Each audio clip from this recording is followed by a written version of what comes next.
ហើយបាទឥឡូវចូលមកមេរៀនទី27រៀនភាសាកូរ៉េដោយខ្លួនឯងហើយការអានជញ្ជាក់មិនត្រូវនឹងអក្ខរាភិរុតភាសាកូរ៉េសូមមេត្តាអភ័យទោសទុកជាមុនផងចុះបានហើយអរគុណចំពោះលោកគ្រូផងដែរដែលបានបង្ហាត់បង្រៀនខ្ញុំហើយអរគុណខ្លាំងទោះជាខ្ញុំមិនមានលុយកាក់ផងដុំមិនតាន់បានហើយមានអ្វីជួយលោកគ្រូក៏មានតែពាក្យអរគុណណាជួយជានិច្ចហើយស៊ីនមូបានថាស៊ីងមូបានថាកាដូស៊ីង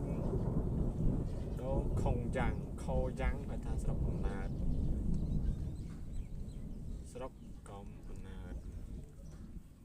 ខោយ៉ាងបានថាស្រុកកំណើតខោយ៉ាងបានថាខោកំណើតជីផុងបានថាដំបូផ្ទះដំបូផ្ទះហើយខោយ៉ាងងីហើយថាឆ្មានឹងសត្វឆ្មាខោយ៉ាងងីឆ្មាហើយខាងអាជីនេះបើថាឆ្កែសត្វឆ្កែបាទ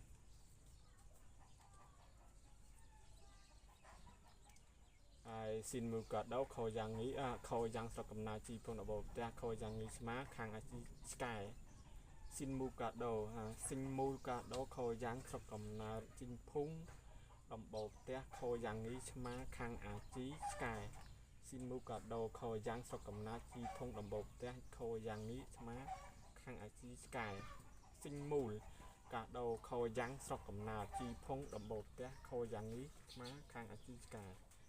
បាទអានទៅមិនត្រូវនឹងអក្ខរាវិរុទ្ធសូមមេត្តាអភ័យទោសផងចោះទុកជាមុនគ្រប់រាល់វីដេអូ